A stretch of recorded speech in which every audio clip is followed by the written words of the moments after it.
Hey, welcome back. If you're new here, I'm Chelsea Runnings. I'm a realtor here in Redding, and today we're talking about family neighborhoods in Redding. If you're moving to Redding with kids or even just thinking about it, the neighborhood you pick is going to matter way more than the actual house. I see people get so focused on countertops and square footage and bathrooms, and then they move in and they realize they don't even love the area. So let's talk about that first. I'm gonna walk you through the neighborhoods I actually see families gravitating towards right now and what makes each one different. So let's just get into it. The first one, and honestly, the one I get asked about the most, is West Redding. This is a neighborhood that checks most boxes for most families. It has that real suburban feel, well-maintained streets, spacious homes, yards that people actually use, but it doesn't feel isolated or far from anything. And one of the biggest things I point out to clients is the Sacramento River Trail access. You're a short walk or bike ride from one of the most beautiful urban trail systems in Northern California. That's your weekend right there. The school situation is solid too. This area feeds into Shasta High School, which consistently ranks in the top 20% of high schools in California. And that matters when families are thinking long-term about where their kids are going to spend 4 years of high school. And then price-wise, you're looking at roughly $380,000 to $600,000 range, depending on the size of the home and the lot. It's not the most affordable pocket in Redding, but it's not the most expensive either. And the demand is consistent, which tells you something. So who's buying there? Honestly, a lot of Bay Area and Sacramento transplants. People who want that suburban feel with outdoor access already baked in, and schools they feel good about. It's a really balanced neighborhood. Okay, next one. River Ridge Estates.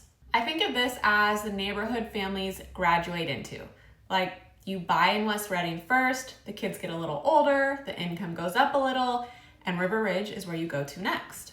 Bigger homes, quieter streets, a lot of cul-de-sacs, very low traffic, the kind of neighborhood where kids can still be outside and you're not worried.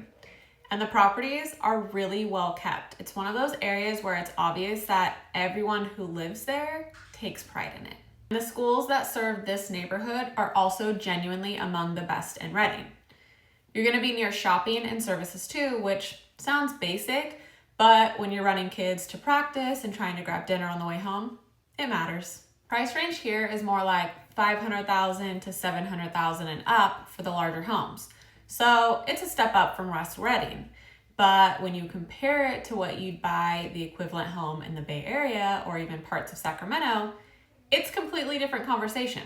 This is where I see dual income families landing. People who are relocating from higher cost markets and want a premium product at a price that actually makes sense. Now this one surprises people a little. South Redding, and specifically Clover Creek Village. It has a different feel than West Redding, more of like a neighborhood within a neighborhood vibe. And what I love about it for families is that it's built around nature in a really intentional way. Clover Creek Preserve is right there. There's playgrounds and community spaces. It feels like it was designed for people with kids. I actually took my daughter there last year for a little community bike race, and that was a lot of fun. The housing mix is a little broader here too. You've got single family homes, but also townhomes, which makes it more accessible for first-time family buyers who aren't quite at the West Redding price. South Redding as a whole has been building out steadily. You've got established streets with roots alongside newer development, so it has that mix of community history and new energy at the same time. Price-wise, this is one of the more accessible family areas. You're looking somewhere in between $330,000 to the $500,000 range. So if you're a young family or a first-time buyer and you want the Redding lifestyle without stretching too hard, this is a neighborhood I would tell you to seriously look at. And then there's the one that local families know really well, but out-of-area buyers often don't discover until they're already here, and that's Western Oaks and Western Acres off of South Shasta View.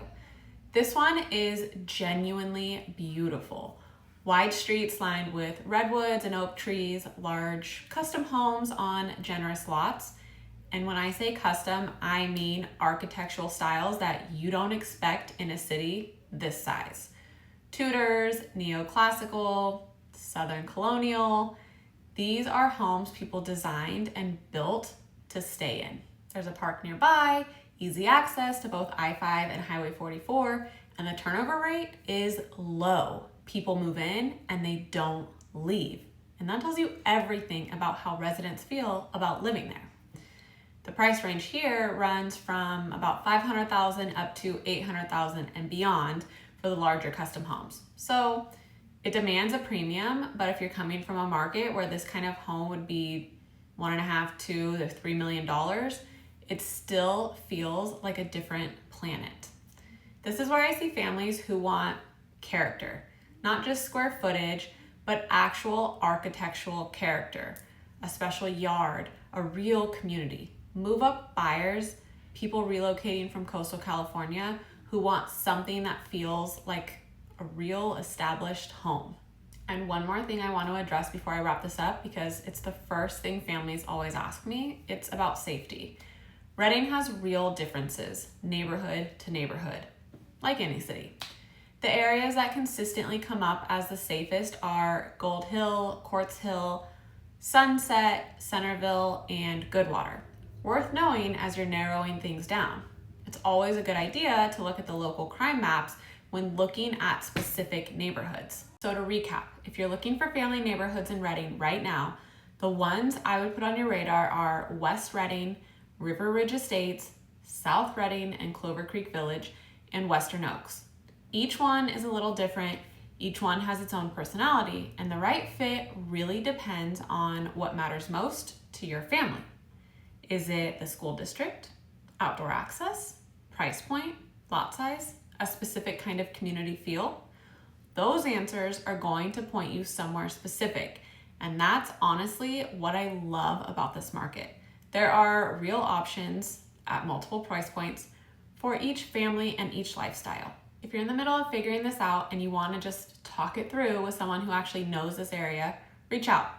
And if this was helpful, subscribe, because next week I'm covering the up and coming neighborhoods in Redding, the ones where people are buying right now before the rest of the market figures out what those areas are turning into. That one is going to be worth watching. Until then, I'll see you next time.